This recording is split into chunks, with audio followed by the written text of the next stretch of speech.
Marcus Rashford left Manchester United searching for a second chance. Barcelona gave him one. Within months, he became one of the most important players in their attack, scoring 14 goals, registering 11 assists, winning La Liga. The fans adored him. The manager trusted him. For the first time in years, football felt easy again. But while Rashford was rebuilding his reputation under the Spanish sun, Barcelona were already planning for the future. Anthony Gordon, Bernardo Silva, Julian Alvarez. The impact of those new signings was already showing in the team's plans for the future. With Gordon's arrival confirmed and Silva's talks accelerating, it would effectively end Marcus Rashford's time at the club, and that should not surprise anyone, because Marcus Rashford has spent his entire career learning the same lesson. Football never rewards loyalty. It only rewards what you have done lately. Barcelona gave Rashford again, a good one, and for the best part of a year, that was enough. Dwight York, the treble winner, said he was surprised Barcelona had not already triggered the €30 million buy option, describing Rashford as a fantastic player who had gone to Barcelona in a happy place, and the performances reflected that. Indeed, York was right. But happiness in football is the most fragile thing in the world, and this story did not begin in Spain. To cut it back again, and Rashford has got the dream goal that he was looking for in his debut. Marcus started playing football at 5 for Fletcher Moss Rangers, a local club in South Manchester famed for producing talent. By 7, Manchester United's academy had signed him. Even then, he had to grow up fast. But before we talk about what happened on the football pitch, we have to talk about what happened off it, because this is the part of Marcus Rashford's story that separates him from almost every other footballer of his generation. When the COVID pandemic shut the country down in March 2020, the UK government announced it would not extend the free school meals voucher scheme over the summer holidays. Rashford wrote an open letter to members of the House of Commons on a Sunday, imploring them not to stop free school meals for disadvantaged children. The government said no. Rashford kept going, providing €120 million in funding to extend the scheme. He tweeted, "I don't even know what to say. Just look at what we can do when we come together. This is England in 2020. That was just the beginning." Now go back to February 2016, the night it all began. Manchester United were losing their Europa League tie to Midtjylland. Anthony Martial was injured in the warm-up.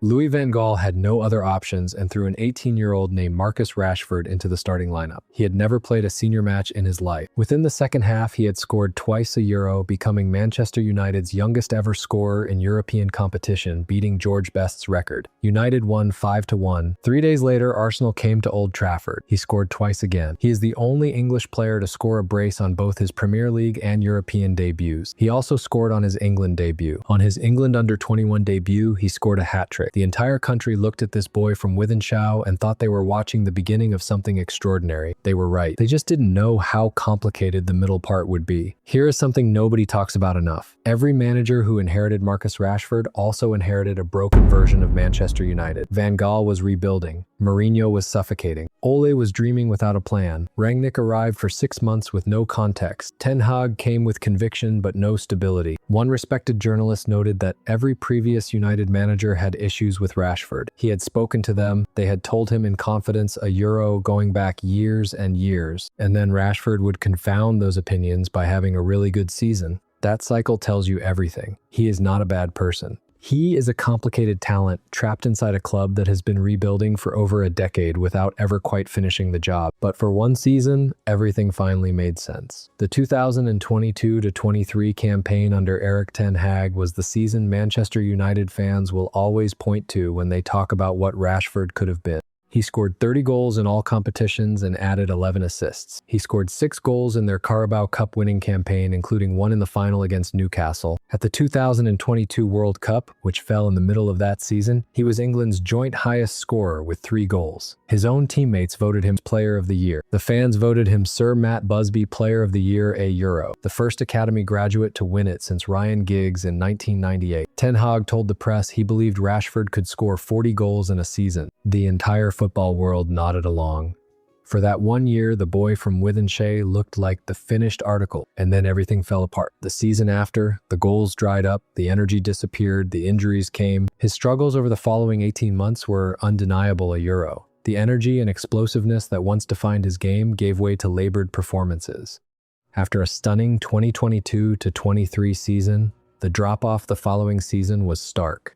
The same supporters who once called him the future started asking whether he should leave. The same newspapers that had celebrated his campaign to feed children now ran stories questioning his attitude. That is the cruelty of football. It gives you no credit for yesterday. Now, when Ruben Amorim arrived in November 2024, what followed was the most painful chapter of Rashford's career. The training, the way I see what a footballer should do in training, in life, and is every detail. So if things don't change, I will not change.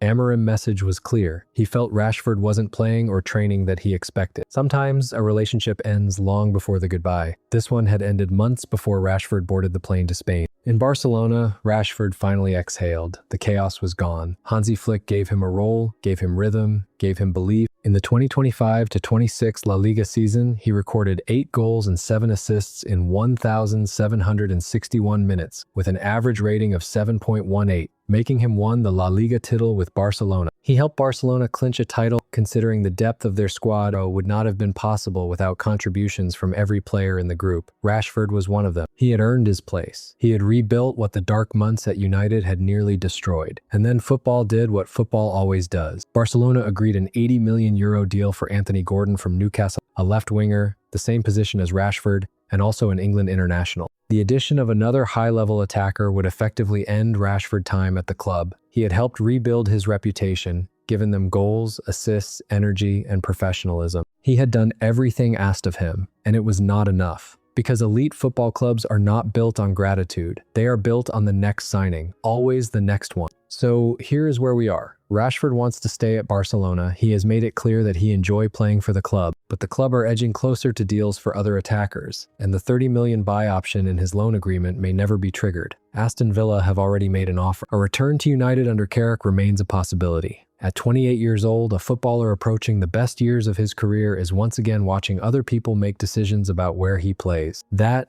is the life Marcus Rashford has always lived. Marcus Rashford grew up with nothing and fed a generation of children. He became England's youngest scorer at a major tournament. He scored the goal that won an FA Cup final. He gave Manchester United a decade of his life and left with 174 goals. He rebuilt himself at 28 inches a foreign country, in a foreign language, and helped win a league title. And yet football still treats him like every other player. Replaceable. One deal away from irrelevance. Because the game never stops moving.